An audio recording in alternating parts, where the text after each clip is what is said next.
today we want to talk about something that's very dear to my heart, and that is non-locality. So, this right off the bat, what's non-locality? Well, in quantum physics, they talk about this communication between isolated particles, and that they somehow are able to communicate non-locally or at a distance and beyond space and time. So the question is, does that apply beyond the level of subatomic particles? Can we begin to think about non-locality in terms of our relationships? Can we think about consciousness as something that transcends our brain, our body, and may have the capacity to reach out and connect with another person at a distance? This is a scientific question that we can look at under well-controlled circumstances.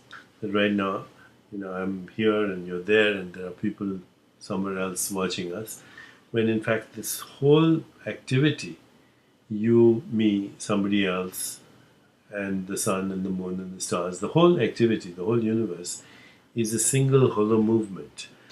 It's one gigantic, non-local activity interacting with itself. The real reality is the underlying field, which is non-local, that is creating these different perceptual illusions. I call it the reality illusion.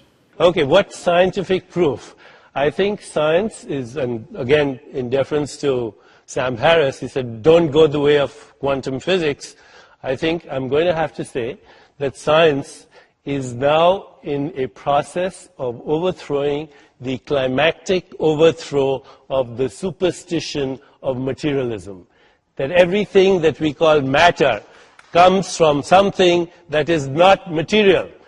That the essential nature of the physical world is that it's not physical. That the essential stuff of the universe is non-stuff. Call it what you will.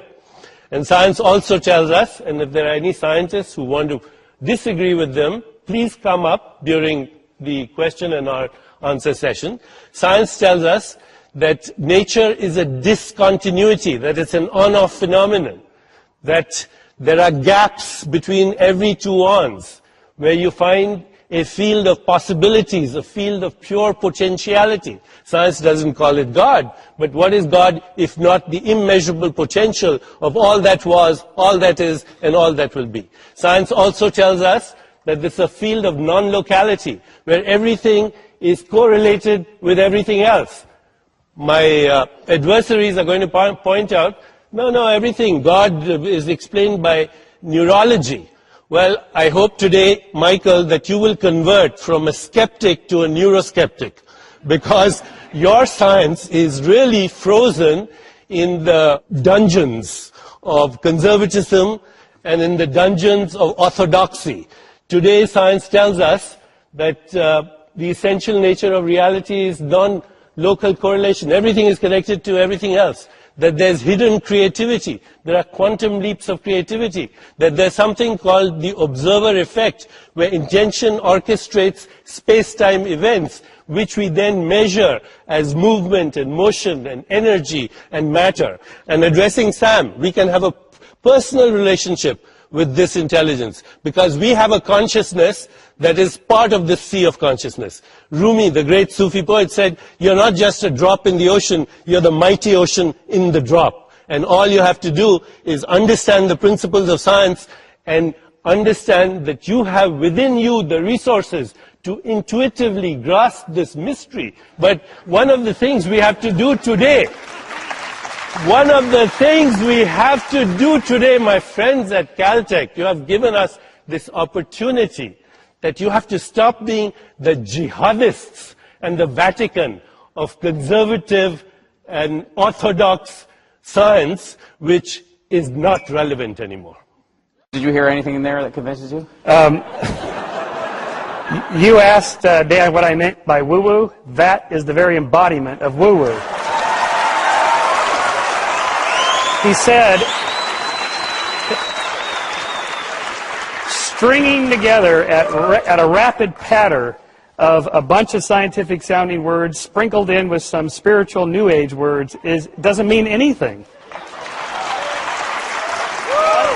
I hope that hang on, scientists Deepak. here in this audience And by the Even way, scientists some. are not jihadists here. This is Caltech. We're not jihadists. That was really very unspiritual of you, very un-Deepak of you to say that. Well, you bring out the worst in me. Maybe you need to meditate a little bit there. I mean, just take just one example of this. Non-local, quantum effects, we're all connected. No, this is not true. When quantum physicists talk about non-locality and the interconnectedness of things, they're talking about things at the quantum level. Wait, well, let me just stop you for a second, because I will play the dummy tonight, because it's not a hard role for me to assume. What does non-local mean? I mean, I kind of understand what quantum physics means, but just give it to me really simply. Okay. There's this very simple two-slit experiment where you fire these photons through, and if you just have two streams of light, they form a little interference wave pattern, like throwing two rocks in a pond. You've already confused. Okay. And so it... Yeah, you want to... He's getting into the woo-woo now.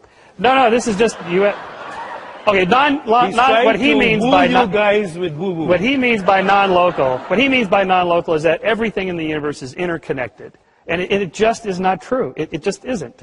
And there's no reason to think that it's active at the level of the brain. That non-locality is a principle that is working. Hold on, Deepak, you spoke for quite some time.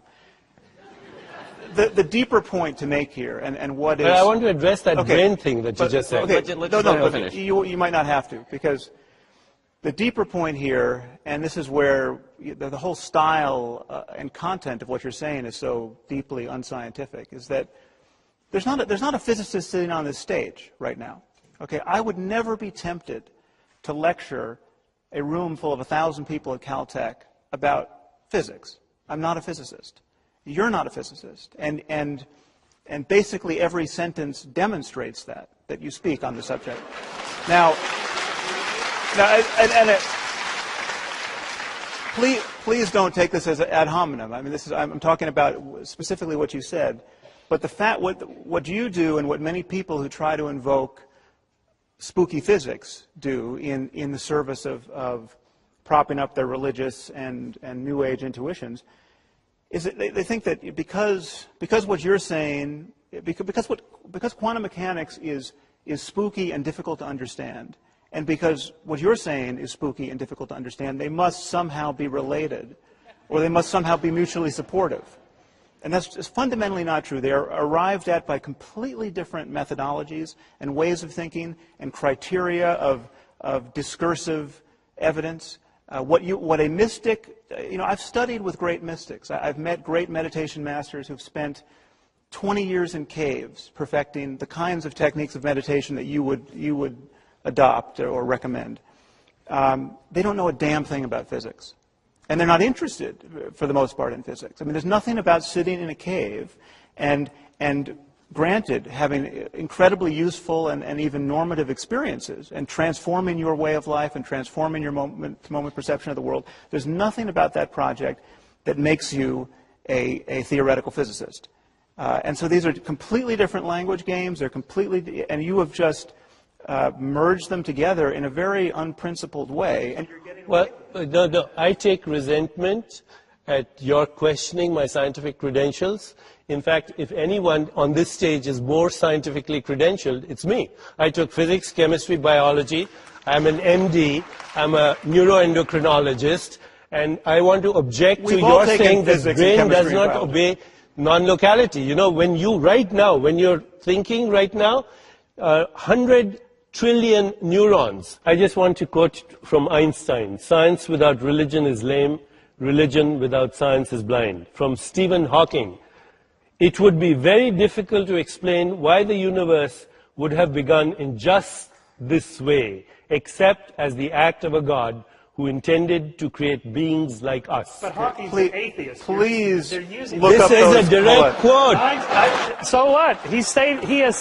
Hawking has stated on this very stage he does not believe in God. Well, he doesn't believe in the dead white male that you're talking about, the straw man that you have put up, or the mythical God that Sam Harris is talking about. about. The God you put up is a meaningless, non-local God. No, I just said this is also the God that gives us inspiration, insight, creativity, free will, conscious choice making, imagination. Are your neurons doing that, or are you doing that? As just a point of process here, Well, could you, then you're a could you zombie. dial it down just a little bit? First of all, I invite everyone to look up that Einstein quote in Ideas and Opinions. Read it in context. It'll be absolutely obvious. It can't be pressed into the service that you just witnessed. Einstein complained about this treatment of his metaphorical use of the word God and the few things he said about religion. And you can look that up in Richard Dawkins' book. This is a game.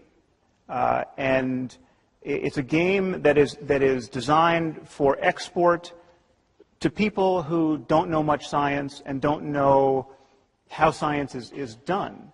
And you missed the point of, I wasn't criticizing your scientific credentials. You're an endocrinologist. You're an MD. You're not a theoretical physicist. The way science is done is I invite theoretical physicists in this audience to actually address these questions. Okay, so a theoretical physicist will be comfortable talking with real confidence in a very narrow band of his expertise, and he will be exquisitely sensitive to the fact that when he's in a room like this, or she, sorry. I'll just proceed with he just for simplicity's sake here. He will be exquisitely sensitive to the fact that whenever he opens his mouth in a room like this, he is guaranteed to be speaking in front of half a dozen people who know more on any given issue than he does. The great irony of the popular conception of science as arrogant is that when you go to a scientific meeting, you don't see arrogance. I mean, you're about as likely to see real arrogance as you're likely to see nudity at a scientific conference. I mean, this is people are constantly offering caveats and hedges toward what they say. Every statement is couched in, I'm sure there's someone in the room who knows more about this than me, but because everyone is desperate to avoid public embarrassment. Now, this seems to be something you're not doing. If I was worried about being embarrassed, I wouldn't be actually influencing the people that I'm influencing. When you talk about the observer effect and the uncertainty principle, this is how subatomic particles are altered by looking at them, by bombarding them with light, for example, because they're so small. And so you look at it or you don't look at it, and that changes the nature of what you're looking at. But the moon is really there whether you look at it or not. It doesn't apply to the macro world.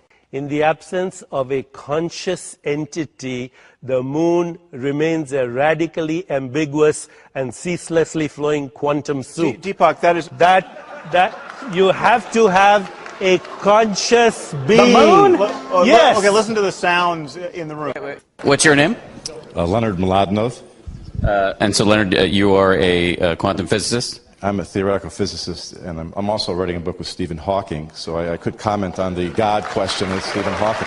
So, in the spirit of our no comments, just questions, what's your question? And to whom? I'll hold the mic. Oh, you hold the mic, all right. That means it really has to be a question, okay. All right, this is my form of question would be to Deepak to say, would you like to have a short course in quantum mechanics sometime so that we can straighten out your slightly misuse of quantum notation? Thank you, Leonard. I would be honored, sir, and I accept your offer with great gratitude. And I would like to be educated so I can be clearer in my dialogue. By the way, today is Einstein's birthday, so we are at a very fitting place.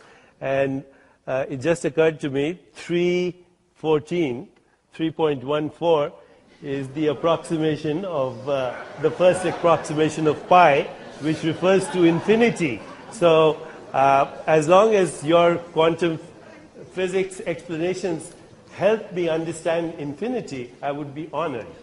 That would be good, but we'll have to keep it local, though. I don't think we can make it non-local. No,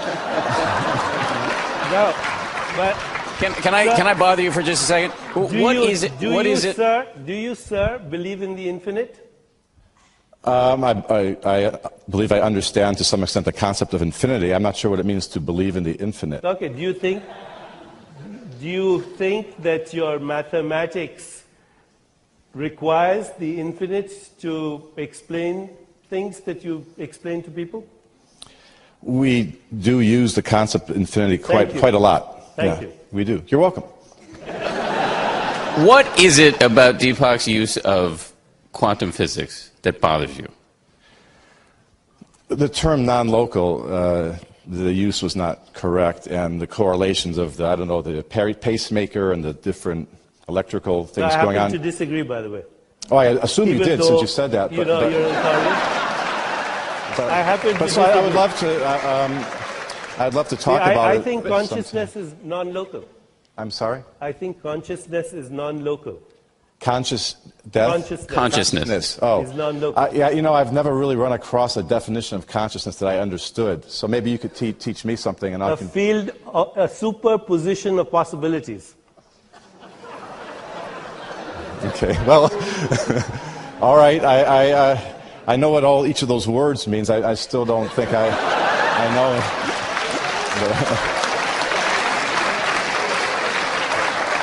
I'm right now talking to a conscious being. I'm sorry? I'm speaking to a conscious being. I hope so. even though the conscious being is pretending to be a physicist. Is pretending? Pretending means pretending in the larger context. You are an infinite being who's taken on the identity of a physicist in space and time.